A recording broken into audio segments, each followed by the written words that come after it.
With deadlines looming and projects piling up, it can feel like a lot to handle. That's why I'm thrilled to partner with BetterHelp. They connect you with the licensed therapists who really get it. They breathed life into dead metal, rescued broken cars, and turned hopeless wrecks into dreams worth admiring. But away from the garage, the Misfit Garage crew faced much bigger challenges no amount of skill could fix. One took a bullet and barely survived. Another woke up from surgery wondering if she'd ever speak again. And one lost her life while chasing a record-breaking dream.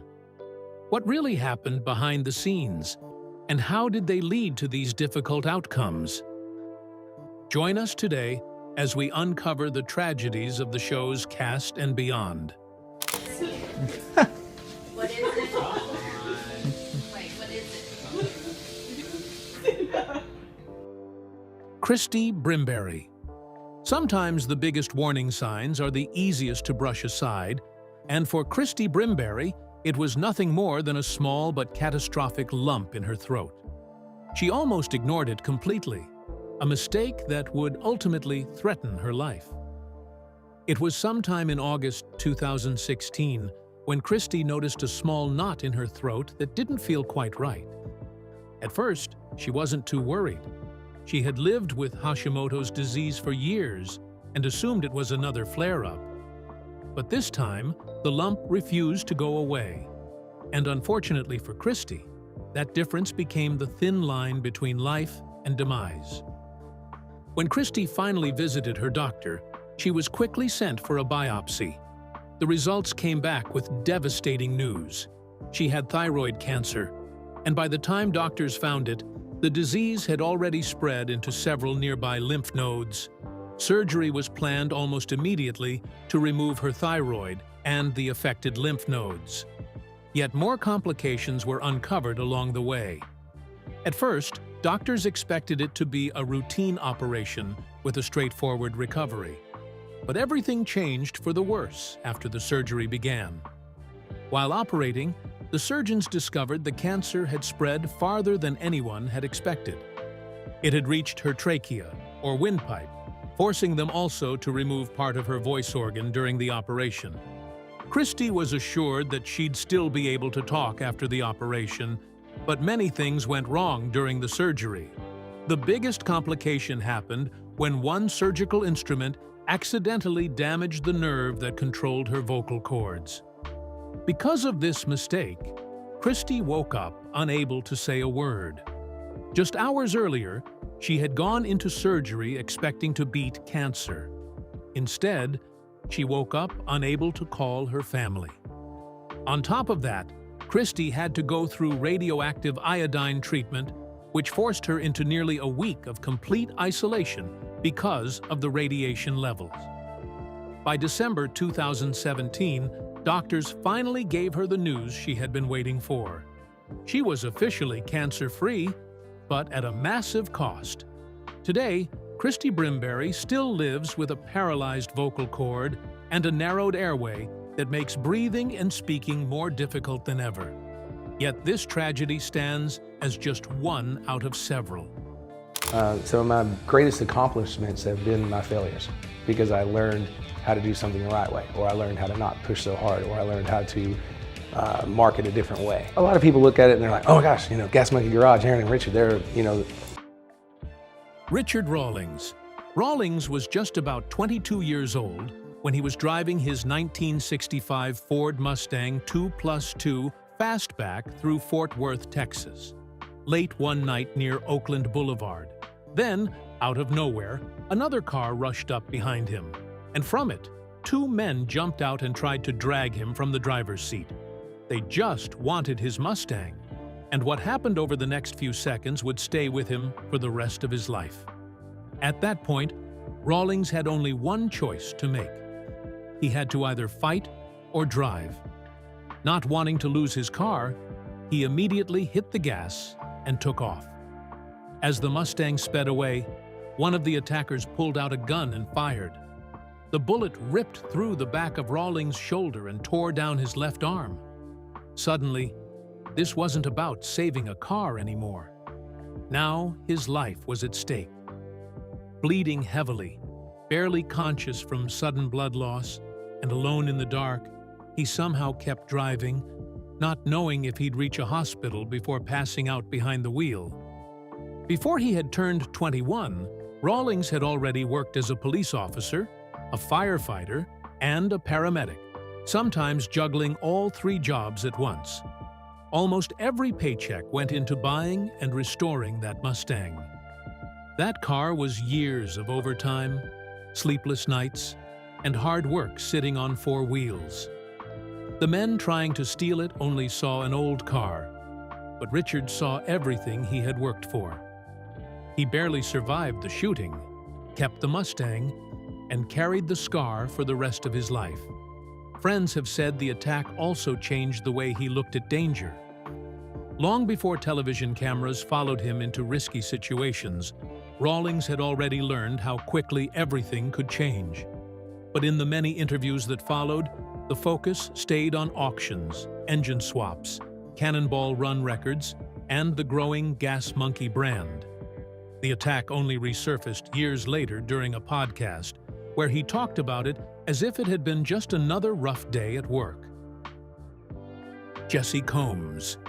Today, she is remembered as a daredevil, a woman known for having no limits when it came to guts and ambition. Her name was Jessi Combs, a friend of Gas Monkey, Misfit Garage, and beloved family to Richard Rawlings. Unfortunately, she also ended up being one of the biggest tragedies associated with the show. Rawlings, he once admitted he had tried to convince her to join his team full-time. She turned him down for one simple reason. She wasn't chasing television fame and prominence like Rawlings and the others. She was chasing something much bigger and a lot faster. Long before people knew her name on Mythbusters, Jessi Combs had already earned respect the hard way. She worked as a metal fabricator and welder, spending years building cars instead of simply driving them. That work eventually led her into professional racing, where she built a reputation for doing things most drivers wouldn't even attempt. Before long, people were calling her the fastest woman on four wheels, a title she would spend years defending until it would eventually cost her life.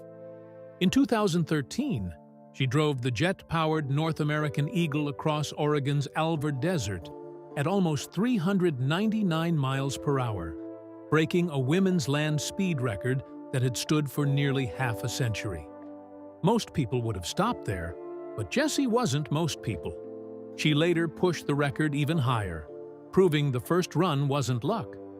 But that still wasn't enough for her. Then, on August 27, 2019, Combs returned to the Alver Desert for one final attempt. Her goal wasn't just to beat her own record anymore. She wanted to become the first woman to break the 500 miles per hour and challenge one of the greatest speed records ever set. Everything looked ready. The North American Eagle, a machine built from the body of a retired fighter jet and powered by more than 45,000 horsepower, blasted across the dry lake bed. During a high-speed run, Combs reportedly reached speeds approaching 500 miles per hour. She was seconds away from making history. Unfortunately, that moment would also become the day she lost her life. Investigators later concluded that the front wheel assembly most likely failed after striking an object on the desert floor at extreme speed. At nearly 500 miles per hour, there was no chance to recover. The vehicle broke apart almost instantly, and Jessi Combs died at the scene from blunt force trauma. She was only 39 years old, but the most cruel reality came afterwards. The very record she had spent years risking her life to achieve was officially awarded to her after her death. Guinness World Records recognized her as the fastest woman ever to drive a wheeled vehicle, meaning her greatest victory and her final day became the same moment. Richard Rawlings shared a tribute, describing Jessi Combs as fearless, unbelievably talented, and driven by the same attitude he admired most. He admitted he'd always hoped she would one day become part of his crew. but deep down he knew she belonged where she was happiest. But what happens when that tragic moment occurs at a much younger age? Hey, Josh, grab that door. Yep.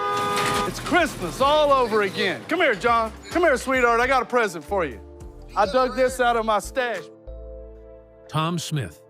Long before Tom Smith became the laid-back face of Fired Up Garage, he had already been involved in a police chase.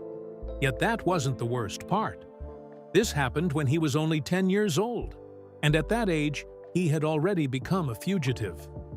As a kid, Smith had already taught himself how to drive, even though he was far too young to be behind the wheel. One night, he snuck out for a joyride in a car he had no permission to drive. Everything seemed fine at the start, but that was until flashing police lights suddenly appeared in his rearview mirror. Most people would have stopped right there. 10-year-old Tom had a different idea. And just like Rawlings, Tom made the hard choice by slamming on the gas instead. What followed was a short but frightening police chase through neighborhood streets. A child was trying to outrun a fully marked police cruiser, and there was only one way it was ever going to end. Moments later, Smith crashed straight into the very police car that had been chasing him. Somehow, he walked away without a serious injury. The police car didn't get the last word, though. This revealed something about his personality that never really changed. Act first and deal with the consequences later. That habit showed up again decades later, this time with cameras rolling. While working at Gas Monkey Garage, Smith and fellow mechanic Jordan Butler let an excited fan climb next to Richard Rawlings' Rolls-Royce for a quick photo. It seemed harmless at the time. But Richard Rawlings found out, and in a few hours, both men had been fired. I'm telling you right now, this is not something that we needed to happen at this point in our juncture with building up this shop. We did not need this. Thomas Weeks. This man grew up fixing cars, so much so that he got his first scar from the job when he was only 4 years old. The scar has stayed with him ever since, and would be the first of many injuries caused by the machines he would spend the rest of his life working on. His father was a mechanic, and one day, Thomas wandered into the family garage while he was working under the hood of a car. Like most curious children, young Thomas leaned in for a closer look, standing far closer than anyone realized. In an instant, a metal rod near the engine sliced through his chin. The injury left him badly cut and permanently scarred before he could read. Years later, that little boy grew into the owner of Fired Up Garage and one of the stars of the Misfit Garage show. But after years of turning stubborn bolts, lifting heavy engine parts, and spending countless hours bent over cars, Weeks developed a serious wrist injury along with a herniated disc. The pain became so constant that he started wearing a support glove just to keep working. Fans noticed it almost immediately. So did Richard Rawlings. He turned the glove into a running joke, teasing Weeks whenever he got the chance. Rather than letting it bother him, he would often lean into the joke by posting a picture of his support glove beside an old photo of Michael Jackson wearing his famous glove, asking fans which one wore it better. Yet, the medical costs don't come close to what we're about to show you. I know firsthand how crucial it is to have a reliable support system to help you clear your head and keep you focused. When you're an entrepreneur, the hustle is nonstop and the stress can really stack up. Richard's tragic $6 million war. Building the Gas Monkey Garage was hard. Keeping the Gas Monkey name together turned out to be even harder. At one point, Richard Rawlings wasn't fighting deadlines or broken engines anymore. Now he was fighting a $6 million lawsuit that threatened one of the biggest parts of his business empire. By 2018, the Gas Monkey brand had grown far beyond the garage seen on Fasty and Loud. It was now attached to clothing, merchandise, television deals, live events, and even restaurants. One of those businesses was the Gas Monkey Bar and Grill in Dallas, which was operated by Richard's business partner, Daniel Flaherty. On paper, it looked like another smart expansion, but behind the scenes, that partnership was already falling apart. According to court filings, Flaherty claimed the problem started before the restaurant even opened. He accused Rawlings of interfering with construction, questioning employees, and stepping into daily business decisions that he no longer had the legal right to control. And then, the fight became much bigger. In 2017, a buyer was reportedly close to purchasing the restaurant in a deal that could have ended the partnership cleanly. But before the sale was completed, Rawlings publicly accused Flaherty of stealing money from him. So the buyer backed away, and the deal collapsed. What had been a business disagreement became a courtroom war. In June 2018, Flaherty and his partners sued Rawlings, asking for $6 million in damages.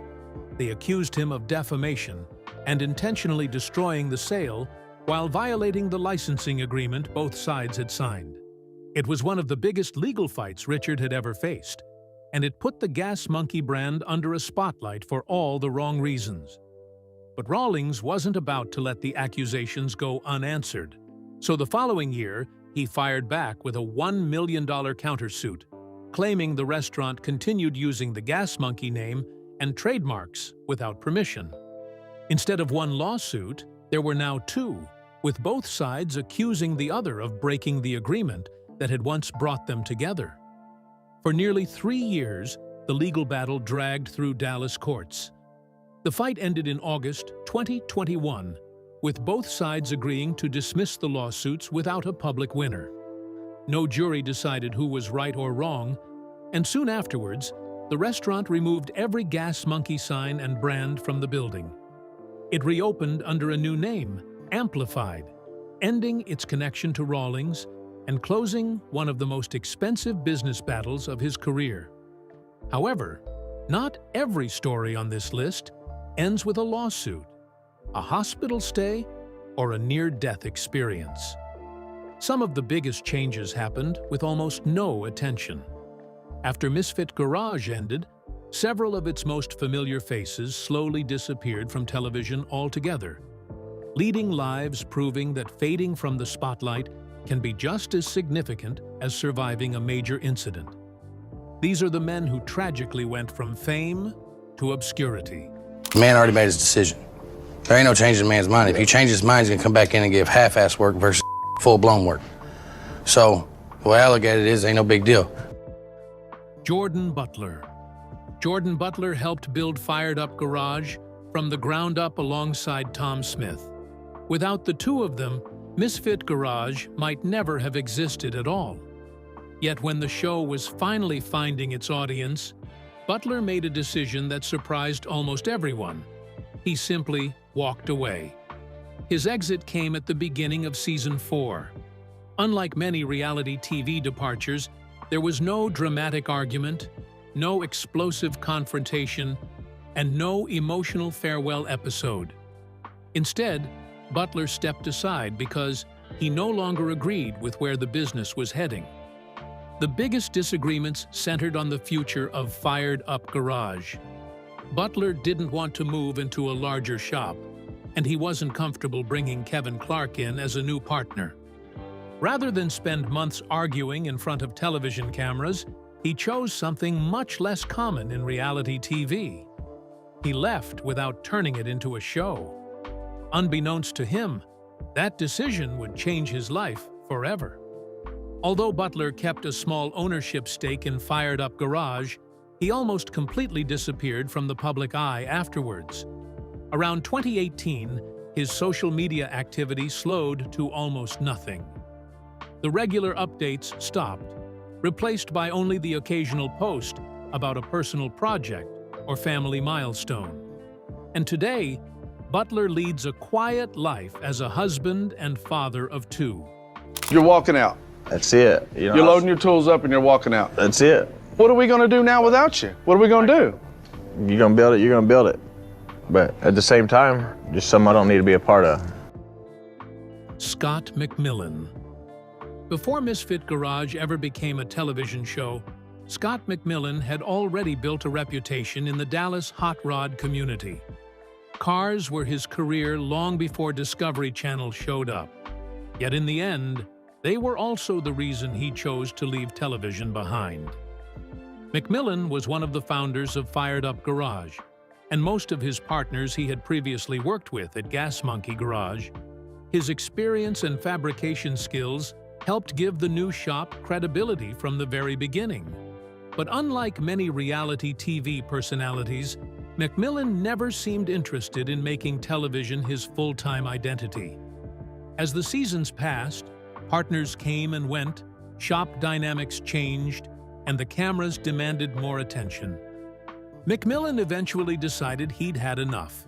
Instead of staying for more storylines, he stepped away and returned to doing what he enjoyed most, building cars. With that in mind, he launched Scott Rod's Garage, focusing on custom builds and restoration work without television schedules or manufactured drama. While viewers watched the cast continue changing on screen, Scott McMillan had already built his business away from the spotlight. For many people, leaving a national television show would feel like walking away from the biggest opportunity of their career. But for Scott, it looked more like returning to the life he wanted all along. And unfortunately for the show, Scott was not the only one. Two-wheel drive, you can't find two-wheel drive. I know you remember when You these see how were solid new. that was? I seen the rust fall out when you shut the door. Don't slam it that hard. Kevin Clark. By the time Kevin Clark joined Misfit Garage, the shop had already been through more than its share of arguments, changing partnerships, and public fallout. He wasn't there when Fired Up Garage first began, but he stepped into a business that had already seen several original members walk away. Before long, he decided to do the same. Unlike some cast members who quietly disappeared between seasons, Clark chose to leave in full view of the audience. During a live season premiere, he announced that he was moving on from the shop. His reason was surprisingly simple. He said he was tired of all the misfit drama. There were no accusations, no lawsuits or explosive arguments behind the scenes. After spending enough time around the constant tension, he simply decided it wasn't the life he wanted anymore. So I knew we were on a crunch time trying to get this car done, get it over to paint. I mean, the body work on this Camaro is only supposed to take 4 days. But we're already over that, and it's gonna take at least a full day until it's done. John Clump. John Clump had been restoring cars for most of his life before Misfit Garage ever called. In fact, he was only 4 years old when he first started helping around his father's body shop. Long before television, paint, welding, and restoration had already become second nature. But one project nearly convinced him to leave the show for good. Clump joined Misfit Garage as the team's painter and restoration expert, the man trusted to bring worn-out classics back to life. Then he was handed what many believed was an impossible job. It was a badly rusted 1959 Chevrolet El Camino. The car looked beyond saving. Years of rust had eaten through much of the body, and the production schedule left very little time to fix it properly. Behind the scenes, Clump reportedly became so frustrated that he seriously considered walking away from the show altogether. To him, the project seemed impossible. In the end, he stayed. Against the odds, Clump completed the restoration and proved why he had earned a place on the team. It became one of the toughest builds of his television career and showed the patience that had defined his work long before the cameras arrived. His most famous creation came later. Clump helped build the Bat Van, a custom vehicle based on designs by legendary Hollywood car builder George Barris, the man best known for creating the original 1960s Batmobile. The project became one of the most memorable custom builds associated with Misfit Garage and put Clump's craftsmanship on display for fans around the world. Today, he continues the work through his own business, Radical Restorations, where the focus isn't television deadlines or dramatic storylines. It's simply bringing old cars back to life, one careful restoration at a time. There are more exits and tragedies associated with the show, but we'd love to hear about them from you in the comments below. Who was your favorite member? What was your favorite episode? Let us know too. Also, don't forget to like, share, and subscribe. Now, click on the next video shown on your screen. You will enjoy it. Until next time, take care.